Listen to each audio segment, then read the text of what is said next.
നമസ്കാരം. The hidden danger of selfishness. It destroys others. You too.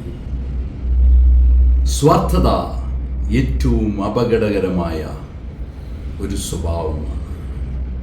അത് മറ്റുള്ളവരെ തകർക്കും, ബന്ധങ്ങളെ തകർക്കും, വിശ്വാസത്തെ തകർക്കും.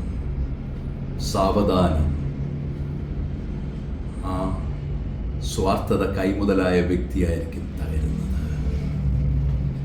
പലപ്പോഴും നമ്മൾ പറയാറുണ്ട്, അയാൾ ഭയങ്കര സെൽഫിഷ്നെസ് ആണ്. പക്ഷേ സെൽഫിഷ്നെസ് ഒരു മാനസിക രോഗമായി കൊണ്ട് നടക്കുന്ന ആളുകളുണ്ട്. അവർ പോലും അറിയാതെ അതൊരു രോഗമായി മാറി. അവർക്ക് സ്വാർത്ഥതയാണ് അവരുടെ ലൈഫിലെല്ലാം. അവരുടെ ജീവിതത്തിൽ എല്ലാം അവർക്ക് വേണം, മറ്റാർക്കും പങ്കിട്ട് നൽകത്തില്ല അവർ.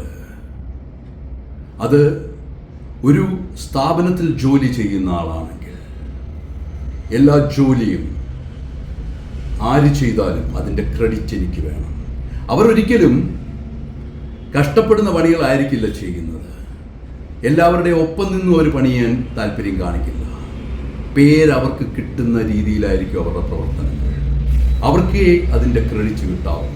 അവരെക്കാൾ നല്ല പോലെ ആരെങ്കിലും ജോലി ചെയ്താൽ അവർക്ക് തീർച്ചയായും അവർ വളരെ വളരെ അപകടകരമായ രീതിയിൽ പെരുമാറും. ഇത് ചിലപ്പോൾ ഈ സബ്ജക്റ്റ് ചിലപ്പോൾ ഇച്ചിരി നീണ്ടെന്ന് വരാം, സമയം ഇച്ചിരി കൂടിയെന്ന് വരാം. എന്നാലും മനസ്സിലാക്കേണ്ട കാര്യമാണ്, സ്വാർത്ഥത മൂലം തകർന്ന ഒത്തിരി ജീവിതങ്ങളുണ്ട്, ബന്ധങ്ങളുണ്ട്. അത് കുടുംബത്തിലായാലും സമൂഹത്തിലായാലും സ്വാർത്ഥതയുള്ള മനുഷ്യന് ശരിക്കും അപകടകാരിയാണ്. ശരിക്കും അപകടകാരിയായ ഒരു മാനസിക രോഗിയാണ്. കാരണം അയാളുടെ സെൽഫിഷ്നെസ് ഒത്തിരി പേരുടെ ജീവിതം തകർക്കും. അത് അയാൾക്കൊരു പ്രശ്നമേ അല്ല. അവർ വളരെ സൈലൻ്റ് ആയിരിക്കും. അവരെ കണ്ടാൽ പലപ്പോഴും നമുക്ക് തിരിച്ചറിയാൻ പോലും പറ്റില്ല. അവരുടെ ഇഷ്ടത്തിനല്ല കാര്യങ്ങൾ പോകുന്നെങ്കിൽ അവരെന്തും ചെയ്തു കളയും. അത്രയ്ക്ക് അപകടകരമായ ഒരു മാനസിക പ്രശ്നമാണ് സെൽഫിഷ്നെസ്. ഒരു കലാകാരൻ സെൽഫിഷ് ആകുകയാണെങ്കിൽ അയാൾക്കെല്ലാം അയാളെ ചെയ്യുള്ളൂ. മറ്റാരെയും വളർന്നു വരാൻ അയാൾ സമ്മതിക്കില്ല. ബാക്കിയുള്ള കലാകാരന്മാരെ ഒന്നും അയാൾ കൂടെ നിൽക്കത്തില്ല. ചിലരെന്ത് ചെയ്യുമെന്നറിയാം, അവർക്കെല്ലാം ഒറ്റയ്ക്ക് ചെയ്യണം.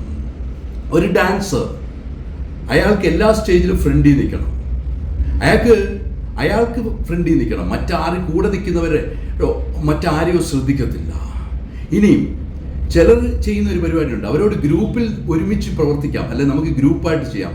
ഇല്ല, അവർക്ക് ഒറ്റയ്ക്ക് പെർഫോം ചെയ്യണം. ഒറ്റയ്ക്ക് പെർഫോം ചെയ്താലേ മുന്നോട്ട് പോകാൻ പറ്റൂ. അല്ല, അവർ പറയുന്ന ഞാൻ തെറ്റിയാൽ എനിക്കത് മാനേജ് ചെയ്യാൻ അറിയാം. പക്ഷെ ഒരു ഗ്രൂപ്പ് വന്നാൽ എനിക്ക് എങ്ങനെ അത് കറക്റ്റ് ചെയ്യാൻ പറ്റും? എനിക്ക് എല്ലാവരെയും നോക്കണോ? നമ്മൾ വിചാരിക്കും എന്തൊരു ആത്മാർത്ഥത, കാര്യം അത്ര തെറ്റരുത് എന്ന ചിന്തയോടുകൂടിയായിരിക്കും. അല്ല, കാരണം ഗ്രൂപ്പ് വന്നാൽ അതിൻ്റെ ക്രെഡിറ്റ് ഗ്രൂപ്പ് കൊണ്ടുപോകും.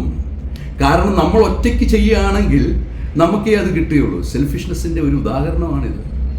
ഇങ്ങനെയുള്ളവരെ ശ്രദ്ധിച്ചാൽ അറിയാം, അവർ കഴിവതും ഗ്രൂപ്പിൻ്റെ കൂടെ കൂടില്ല.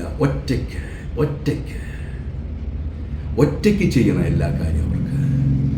അത് നമ്മൾ പറയും ഡിപ്പെൻഡൻ്റ് ആവാതെ ഇൻഡിപെൻഡൻ്റ് ആവണം. ഒന്നുമല്ല, അത് വേറെ. ഇൻഡിപെൻഡൻറ്റും ബാക്കിയുള്ള കാര്യങ്ങളും വെറുതെ. ഇപ്പം ഞാനൊരു കലാകാരനാണ്, ഞാൻ അഭിനയിക്കുന്ന ഒരാളാണ്. ഞാൻ എല്ലാ അഭിനേതാക്കൾക്കും ഞാനിപ്പോൾ സ്ക്രിപ്റ്റ് എഴുതുകയാണ്, എനിക്ക് മാത്രം പ്രാധാന്യവും എൻ്റെ കൂടെ വരുന്നവർക്ക് ഡയലോഗുകൾ കുറച്ച്, അങ്ങനെയല്ല ചെയ്യേണ്ടത്. എല്ലാവർക്കും ഒരേപോലെ പ്രാധാന്യം കൊടുക്കണം. ഒരു ചെറിയ റോള് ചെയ്താൽ പോലും അവർക്ക് ഏറ്റവും നല്ല വേഷമായിരിക്കണം കൊടുക്കേണ്ടത്, നല്ല ഡയലോഗായിരിക്കണം കൊടുക്കേണ്ടത്. പക്ഷെ പലപ്പോഴും ഈ സെൽഫിഷായ ആളുകൾ എന്ത് ചെയ്യുമെന്നറിയാം, അവരെ മാത്രമേ അവർ പ്രൊജക്റ്റ് ചെയ്ത് വരുന്നുള്ളൂ. ജീവിതത്തിൽ എപ്പോഴും നമ്മൾ മനസ്സിലാക്കേണ്ട ഒരു കാര്യം, നമ്മൾ ഒരു ഗ്രൂപ്പായി നിൽക്കുമ്പോൾ, മനുഷ്യൻ അങ്ങനെയാണ്, ഒരുമിച്ച് നിൽക്കുമ്പോഴാണ് ശക്തി. നമുക്ക് വേണ്ടത് സ്വാർത്ഥതയല്ല, മനുഷ്യത്വമാണ്. ഈ മനുഷ്യത്വം ഉള്ളവർക്ക് എല്ലാവരുമായിട്ട് ഒരുമിച്ച് പോകാൻ പറ്റും. അവരെല്ലാവരുടെ കാര്യങ്ങളിലും കൂടെ നിൽക്കും. അവർക്ക് എവിടെ ചെന്നാലും നിൽക്കാൻ പറ്റും. അവർക്ക് സ്വന്തം ഇഷ്ടങ്ങളെക്കാൾ കൂടുതൽ അവർക്ക് ഇഷ്ടങ്ങളും അവർക്കും അവരുടേതായ കാര്യങ്ങൾ കാണും. പക്ഷേ ഒരു ഗ്രൂപ്പിൻ്റെ കൂടെ വരുമ്പോൾ അവർ ഒരുമിക്കും. അത് നല്ല മനുഷ്യരുടെ ഒരു സ്വഭാവമാണ്. ഇനി ചില ആളുകൾക്ക് സ്നേഹത്തിൻ്റെ കാര്യത്തിൽ മാത്രം സ്വാർത്ഥത കാണും. അവർക്ക് സ്നേഹമായിരിക്കും സ്വാർത്ഥതയുള്ളത്. അതൊന്നും അല്ല അപകടകരം. പക്ഷെ ഞാൻ മാത്രമേ എല്ലാം ചെയ്യൂ.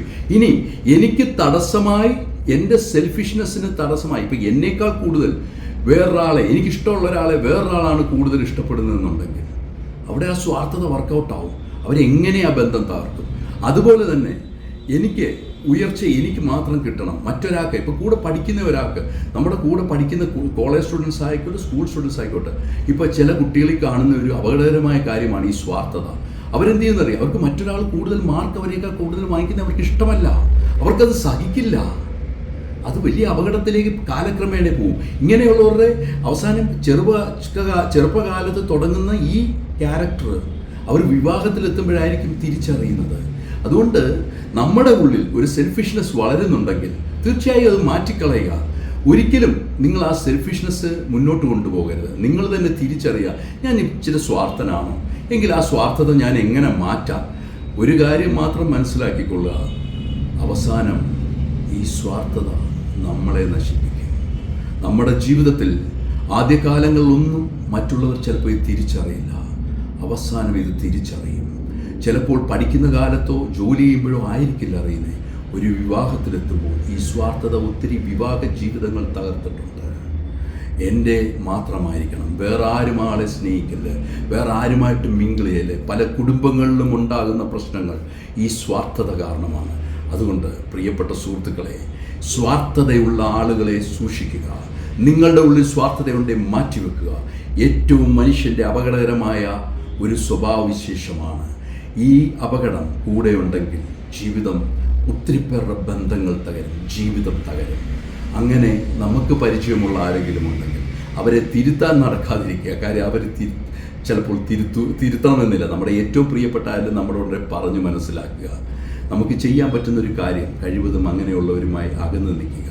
ഈ സ്വാർത്ഥത എന്ന അപകടകരമായ ഈ പ്രവണതയെ ഒരിക്കലും അനുവദിച്ചു കൊടുക്കല്. നിങ്ങളുടെ അടുത്ത് സ്വാർത്ഥതയ്ക്ക് വേണ്ടി പേര് നേടാൻ, അല്ലെ നിങ്ങളുടെ മുമ്പിൽ ചിലർ വന്നിട്ട് ഞാൻ ഒറ്റയ്ക്ക് ചെയ്തോളാം, മറ്റാരും എൻ്റെ കൂടെ വേണ്ട എന്ന് പറയാൻ അങ്ങനെയുള്ളവരെ ഒരിക്കലും പ്രോത്സാഹിപ്പിക്കരുത്. കാരണം ഒരുമിച്ച് നിൽക്കുന്നതാണ് എപ്പോഴും നല്ലത്. അത് എന്ത് പ്രോഗ്രാമിനായാലും ജോലിക്ക് പോലെ. ഇപ്പോൾ ചിലർക്ക് പറയും, സാർ ഞാനെല്ലാം ഒറ്റയ്ക്ക് ചെയ്തോളാം, ബാക്കി ഒന്നുമില്ല, അപ്പോൾ നമ്മുടെ ഒറ്റയ്ക്ക്. അങ്ങനെയല്ല, എല്ലാവർക്കും പങ്കിട്ടുകൊണ്ട് എല്ലാവരും പഠിക്കണം കാര്യങ്ങൾ. ജീവിതത്തിൽ സ്വാർത്ഥതയുള്ളവരെ പ്രോത്സാഹിപ്പിക്കരുത്. നമ്മുടെ ഉള്ളിൽ സ്വാർത്ഥതയുണ്ടെങ്കിൽ അത് അവസാനിപ്പിക്കുക. എന്നും മനുഷ്യത്വമുള്ളവരായി, നന്മയുള്ളവരായി ജീവിതം മാറട്ടെ. നിങ്ങൾക്ക് എല്ലാവർക്കും സ്വാർത്ഥത ഇല്ലാത്തവരാണ് നിങ്ങളെന്ന് ഞാൻ വിശ്വസിക്കുന്നു. അങ്ങനെ എന്തെങ്കിലും ഉണ്ടെങ്കിൽ മനസ്സിൽ നിന്ന് പൂർണ്ണമായി മാറ്റുക. എല്ലാ മനുഷ്യരും ചെറിയ ചെറിയ സ്വാർത്ഥതയാണ്, അത് കുഴപ്പമില്ല. പക്ഷേ അതൊരു അപകടകരമായ സ്വഭാവമായി മാറുകയാണ്. തീർച്ചയായിട്ടും അത് മാറ്റി പുതിയ നന്മയുള്ള, എല്ലാവരുമായി ഒരുമിച്ച് പോകുന്ന, സ്നേഹിച്ചു പോകുന്ന ഒരു മനുഷ്യനായി മാറുക. എല്ലാവർക്കും അങ്ങനെ തന്നെ നല്ലത് വരട്ടെ എന്ന് ഞാൻ പ്രാർത്ഥിക്കുന്നു. ഞാൻ നിങ്ങളോടൊപ്പം ഉണ്ട്, നിങ്ങളും എന്നോടൊപ്പം കാണുമെന്ന് ഞാൻ വിശ്വസിക്കുന്നു. ഞാൻ നിങ്ങളുടെ ഡോക്ടർ ഡഗ്ലസ് കെ. വീണ്ടും ഒരു മനഃശാസ്ത്ര യാത്രയിലൂടെ നമുക്ക് കാണാം. Thank you.